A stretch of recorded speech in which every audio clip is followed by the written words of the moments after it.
সকালে সকালে এই যে হাতে একটা ঝুড়ি ঢাকনা নিয়ে চলে এসেছি একটু লঙ্কা হারভেস্ট করতে। এইদিকে আমাদের এই লঙ্কা গাছে প্রচুর লঙ্কা হয়েছে।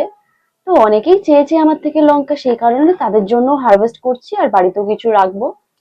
এখন দেখে লঙ্কাগুলোকে ছোট ছোট মনে হতে পারে, বাট এই বৃষ্টিটার জন্য এদের গ্রোথটা একটুখানি এখন স্টপ হয়ে গেছে। এবার দেখো এদিকে লঙ্কা অলরেডি পেকে যাচ্ছে।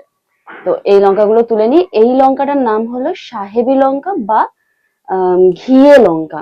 লঙ্কাটা যখন খাবে তখন এটা থেকে একটা ঘি ঘি গন্ধ ছাড়বে, প্লাস একটা লঙ্কার স্বাদও থাকবে। এই দেখো আজকের হারভেস্টে আমি এতগুলো লঙ্কা তুলেছি। আর এইদিকে গাছটাতে প্রচুর এখনো ফুল রয়েছে, কোনোটা ফুটেছে কোনোটা ফোটেনি, এইভাবে অনেক ফুল রয়েছে। আজকের ভিডিওটা এখানেই, দেখা হচ্ছে পরবর্তী ভিডিওটা ভালো লাগলে লাইক শেয়ার সাবস্ক্রাইব করে দিও। টাটা।